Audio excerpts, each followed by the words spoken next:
It's time for another conceptual aside. Types and JavaScript.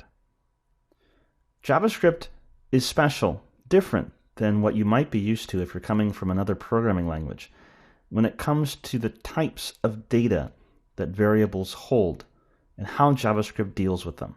So, before we start with that, big word alert. We're going to discuss a term that describes how JavaScript deals with types. It's called dynamic typing. That means that you don't tell the JavaScript engine what type of data a variable holds. You don't put that into the code that you're writing. Instead, the engine figures it out while your code is running, while it's executing. And so a single variable can, at different times during the execution of your code, hold different types of values because it's all figured out during execution. All right, for example, when you're dealing with other programming languages like Java or C#, they use something called static typing. That means you tell the engine ahead of time, the compiler ahead of time, what kind of data you intend to hold inside a variable. So you might have a keyword like bool to say that this variable should hold a Boolean value, either true or false.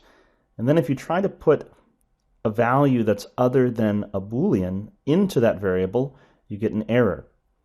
But JavaScript isn't like that. JavaScript is dynamically typed, meaning that there is no keyword to tell the engine what kind of data you intend to put inside the variable.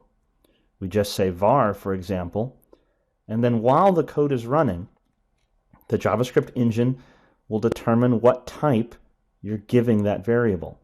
And you could change it. I could put those 3 lines in order, make it true, and at that moment the engine will say, you must mean this to be a Boolean type, and I could give it a string, yep, and it'll say, yep, you must have intended a string type, and I could give it a 1, not inside quotes, and it will say, this is supposed to be a numeric type.